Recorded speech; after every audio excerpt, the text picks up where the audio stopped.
Welcome class 11th subject physics. Today's topic is elastic collision in two dimensions.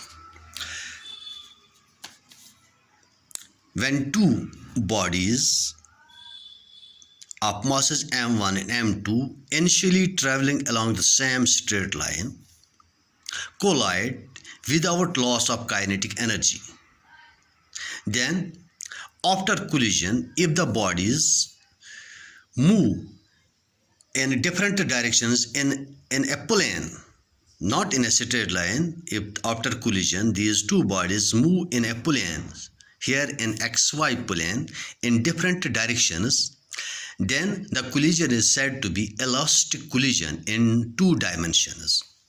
So in elastic collision for two dimensions, let us have masses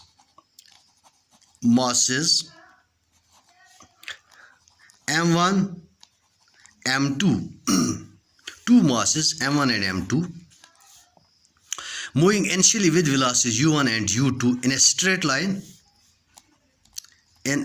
line, after collision this mass m1 makes angle theta with the x-axis, and mass m2 makes angle phi with the x-axis.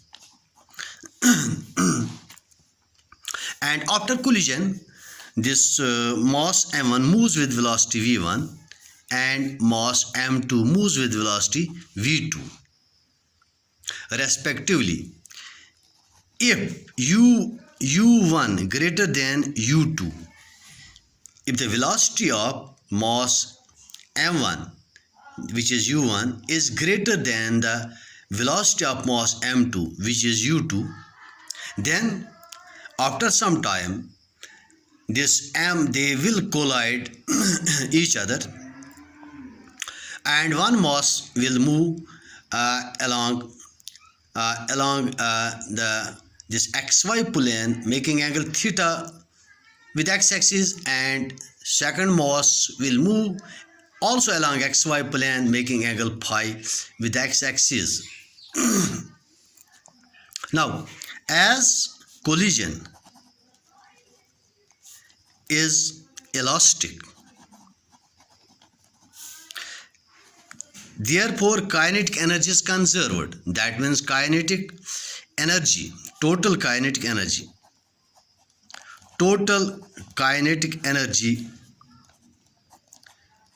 after collision is equal to total kinetic energy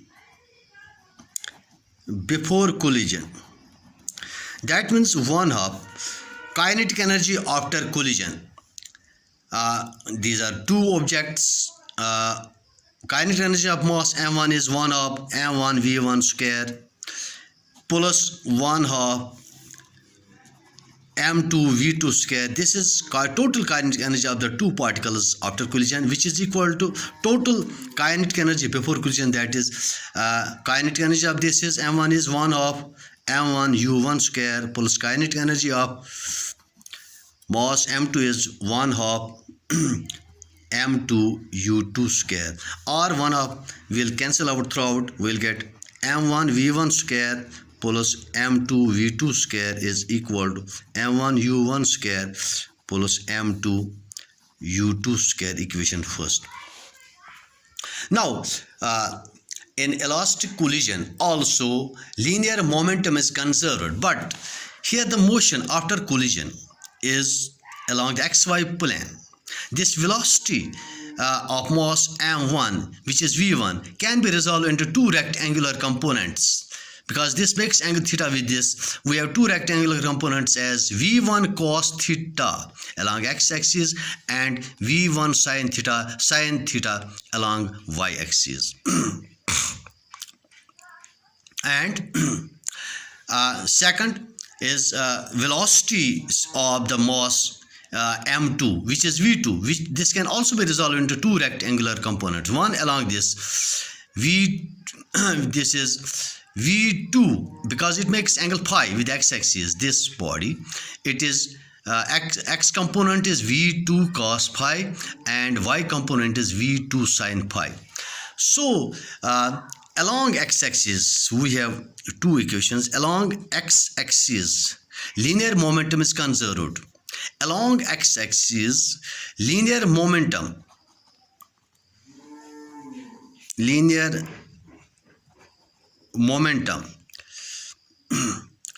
before, पहले हम after भी लिखते हैं, after collision is equal to linear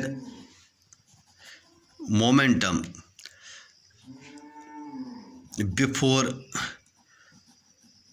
collision. That means along x, what is the linear momentum along x-axis after collision? Along x-axis we have this v1, its velocity along x-axis, first body's velocity along x-axis v1 cos theta, so its momentum will be m1 v1 cos theta plus velocity body second we have x component v2 cos phi, mass is m2 v2 cos phi. This is equal linear momentum before collision along x-axis m1 u1 and इसका है m2 u2, m1 u1 plus m2 u2. This is equation third.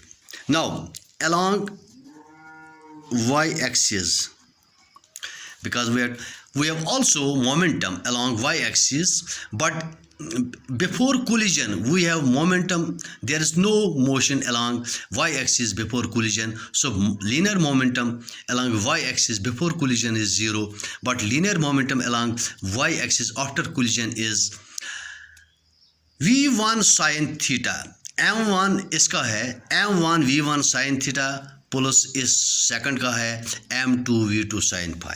So we will write linear momentum after collision along y-axis, that is m1 v1 sin theta, m1 v1 sin theta plus इसका है along y-axis m2 v2 sin phi, m2 v2 sin phi. This is equal to linear momentum along y-axis, since there is no motion along y-axis before collision, as the two particles are moving straight in a single straight line, therefore total linear momentum along y-axis before collision is 0. Equation 4. So we have got this is equation 2, this is equation 3. We have got three equations.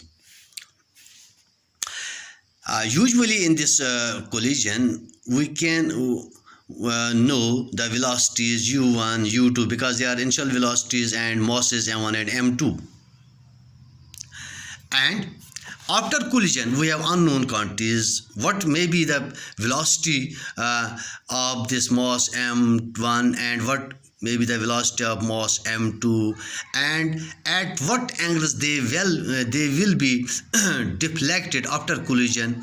These are unknown. That means v1, theta, phi, v2, these four are unknown quantities, and we have only three equations, 1, 2 and 3.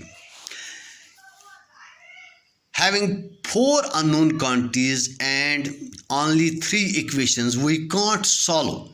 We can't find these quantities. We should have, for four variables, we should have four equations in order to get the values. So we can't find the values. We can't solve these four unknown variables from these three equations.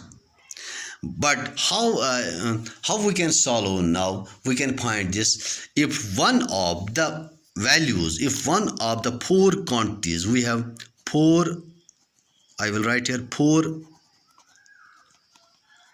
unknowns, that is v1, v2, theta and phi. if practically if we find one of them experimentally, there remains three unknown quantities. For those we have three equations, we can calculate the values. So rest of the three parameters can be calculated from the three equations if we are able to find one of the four experimentally. Thanks.